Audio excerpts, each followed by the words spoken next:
You ever felt like your emotions were making choices before your mind even caught up? Like anger hit send on the email before reason arrived? Imagine a life where your emotions no longer run the show, a life where challenges are met with clarity, where setbacks no longer shake your core, and even in moments of joy, you remain grounded, grateful, and steady. This isn't some fantasy reserved for monks on mountaintops or sages in ancient scrolls. It's real, it's attainable, and it's ancient. The Stoics knew this path well. Marcus Aurelius, an emperor who ruled during war and plague. Epictetus, a slave who became one of the greatest teachers of inner freedom. Seneca, a statesman who stared death in the face more than once. They all faced adversity, but their spirit? Unshaken. Why? Because they didn't suppress their emotions. They mastered them. This is not about becoming emotionless. It's about transforming your relationship with emotion, from being its prisoner to becoming its master.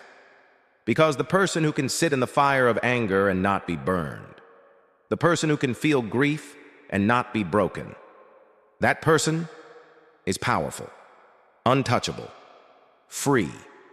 And if you're ready to reclaim that kind of power, not over others, but over yourself, then this might just be the most important message you hear today. Let's begin. Recognize the emotion, the power of awareness. The first act of mastery is recognition, because you can't control what you refuse to acknowledge. Most people, they live like emotional puppets, pulled by invisible strings: anger, jealousy, fear, insecurity. They feel, so they react. No pause, no filter, no choice. But here's the truth. Just because you feel something doesn't mean you have to obey it. Imagine a young warrior walking into battle. Before the swords clash, fear rises in his chest. His heartbeat quickens. His palms sweat. But instead of panicking, he pauses and whispers, "This is fear." By naming it, he separates from it. Fear becomes something he observes, not something he is. That's your first daily practice. Pause. Name the emotion. Say, "This is anger. This is anxiety. This is envy." See it as a guest knocking, not a master breaking down the door. Observation creates distance. Distance creates choice. And choice is where your power begins. If that resonates with you, wait until you hear the next one. Understand the origin. Emotions are judgments. It's a Stoic truth that flips modern thinking. We are not disturbed by events, but by our opinions about them. Epictetus. Marcus Aurelius added, "Our life is what our thoughts make it." Think about it. Two co-workers both get laid off. One spirals into panic. "I'm worthless. I've failed." The other calmly says, "This hurts, but it's not the end. It's a redirection." Same event, different emotion. Why? Because of judgment, the story we tell ourselves about what happened. Your emotions don't come from life itself. They come from your interpretation of life. So next time something upsets you, ask, "Is this really bad? Or is it just my mind labeling it that way?" Reframe the story, and you reshape the feeling. Your mind is not just a mirror reflecting the world. It's a brush painting it. Train it wisely. So far, we've observed our emotions and questioned them. But what guides how we respond? That's where we go next. Anchor in virtue. Let values lead the way to the Stoics. Virtue wasn't a bonus. It was everything. Courage, wisdom, justice, temperance. They didn't just talk about it, they lived by it, especially when emotions ran hot. Picture this. You're at a family dinner. Someone takes a low blow. Old you fires back. New you pauses, breathes, asks, "What would wisdom do?" What does justice look like here? What does my highest self choose?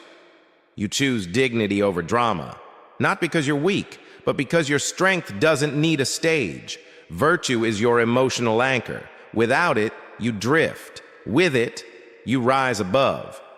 Let values, not moods, steer your decisions.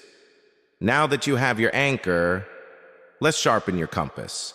Reflect and journal. Train the mind, daily Seneca once said. End each day with self-examination. He wasn't just being poetic. He was giving you a tool for transformation. Because mastery isn't built in moments of inspiration. It's built in moments of reflection. Picture a modern-day thinker, maybe you, at night writing, I got frustrated in traffic. Why? I stayed calm when my coworker blamed me. How? Next time, what would I do differently? Over time, patterns appear. Triggers become visible. Growth becomes trackable. Your journal becomes more than pages. It becomes a mirror and a sword. Start simple. Tonight, write one line. What emotion visited me today? And now, the final piece. The freedom you've been searching for.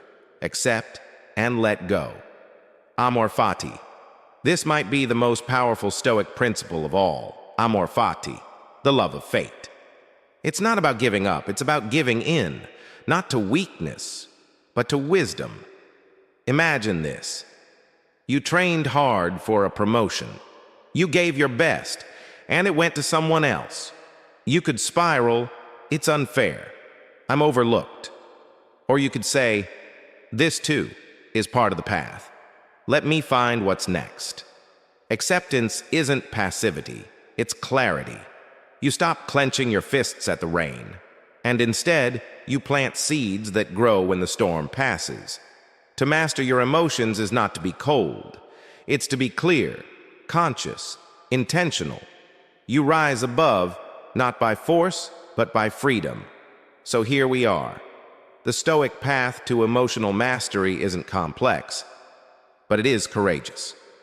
Let's recap. 1. Awareness, name it. 2. Understanding, question it. 3. Values, guide it. 4. Reflection, refine it. 5. Acceptance, release it. Each one is a brick in the fortress of your inner strength. You'll still feel, you'll still fall, but you won't be ruled by waves anymore. You'll steer your own ship, calm, clear, and strong, even when the storm rages. So remember this, master your emotions today, and you master your life. If this spoke to you, if you're ready to walk this path, hit the like button, share this with someone you care about, and subscribe for more insights like this. And tonight, don't forget to write that one sentence. What emotion visited me today? Your journey starts with that. Let's walk it together.